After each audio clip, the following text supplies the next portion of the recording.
Well, have you ever put your foot in your mouth? I was about 3 or 4 years old at the doctor's office with my mom. And it was a typical quiet doctor's office, everybody kind of minding their own business. And I happened to notice a woman sitting across the room.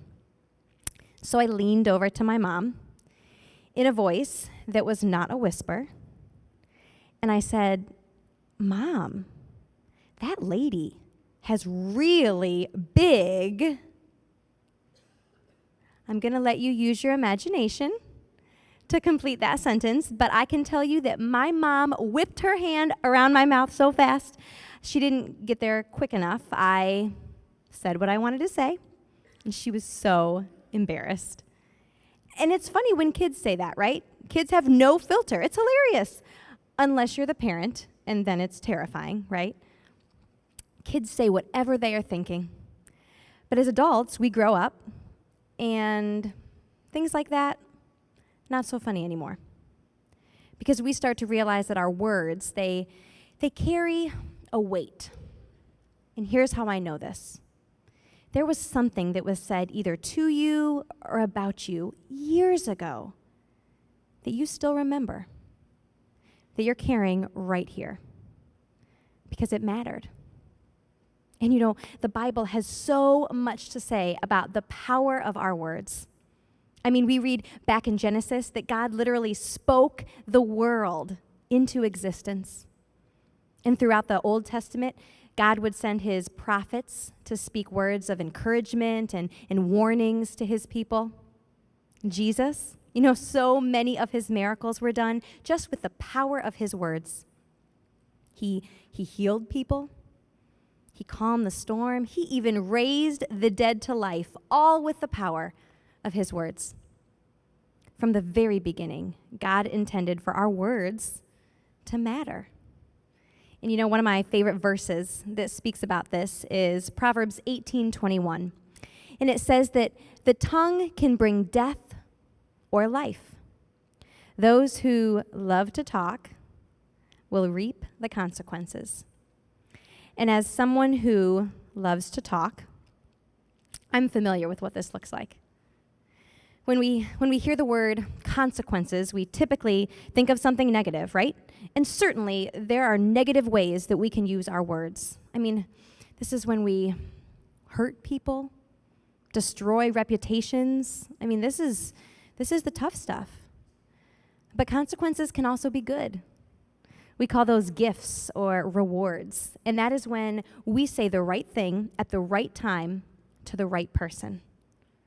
That's when our words bring hope and healing, peace, life, adventure to those we love. So if we understand that our words, they carry weight, why do we put our foot in our mouth?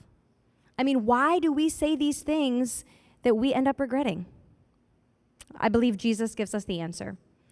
In the book of Luke, he says that whatever you say flows from what's in your heart, which means that whatever's going on in here is going to come right out here.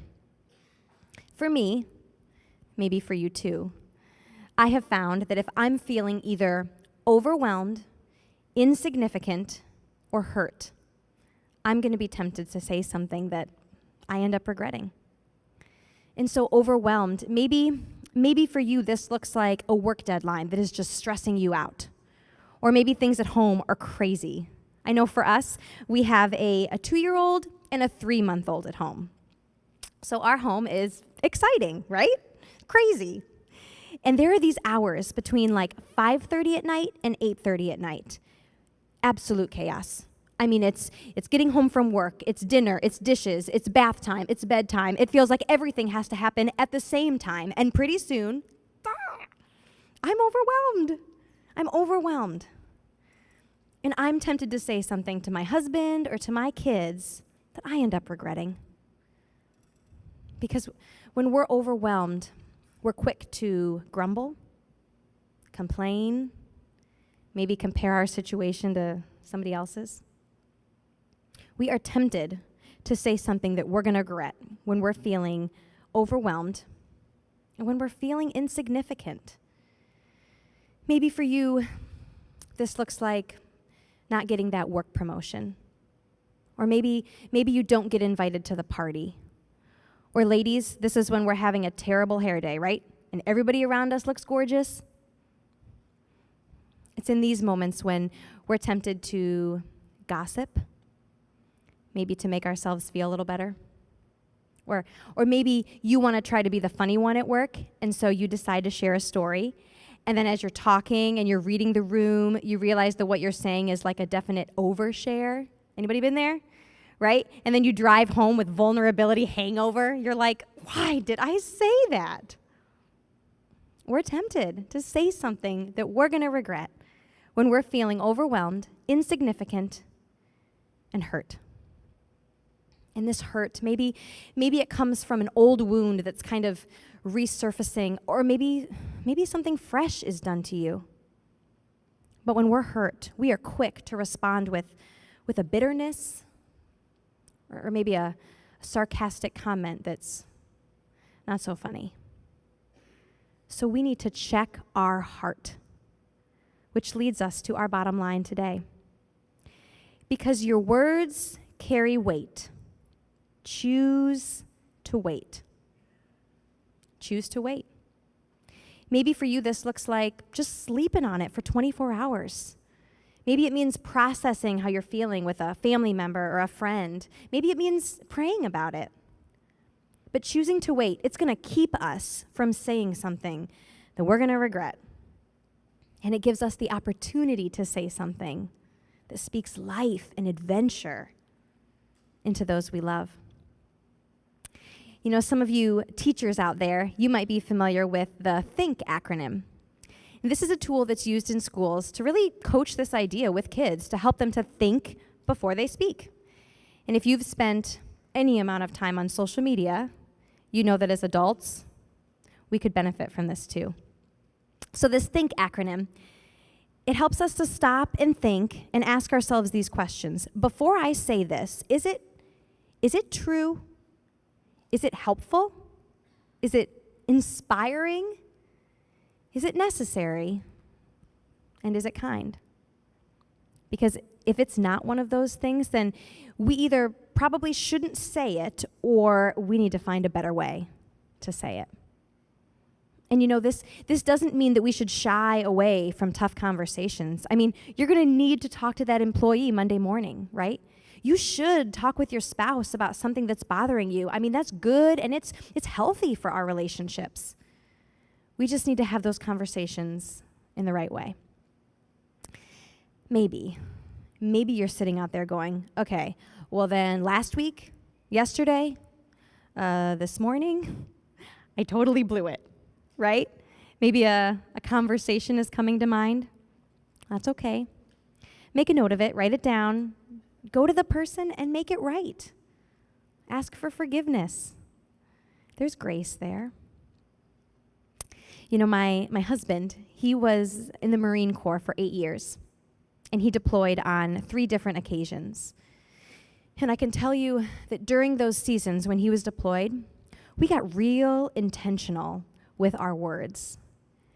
And there was this one time in particular, he was deployed. Actually, I was working somewhere else at the time. I was meeting with a client, and I walk out of that meeting, and my mom is standing in the lobby where I worked. And I was like, Mom, you know, what are you doing here? I was confused. And she looked at me and she said, Sarah, where's your phone? And immediately, I knew something was wrong. And so I rushed to the back and I grabbed my phone, and my husband, he had been calling me over and over and over again. He was calling his mom, he was calling my mom. He was trying to get a hold of me. And you know, I couldn't call him back. So I kept my phone on me for the rest of the day. And thankfully, we were able to connect. And when we spoke, he told me that he was getting ready to go on a pretty big mission. A mission where his leadership looked at him and said, you need to call your family before you leave, because we don't know what's coming.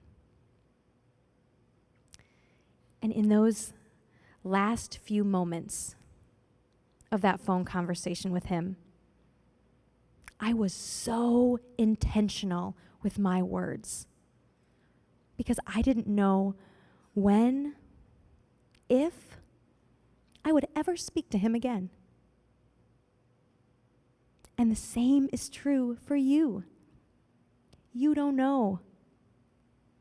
You don't know when your last moments are going to be with your husband, with your wife, with your children, with your friends. So today, choose to wait and let your words be life-giving to those you love. Thanks so much.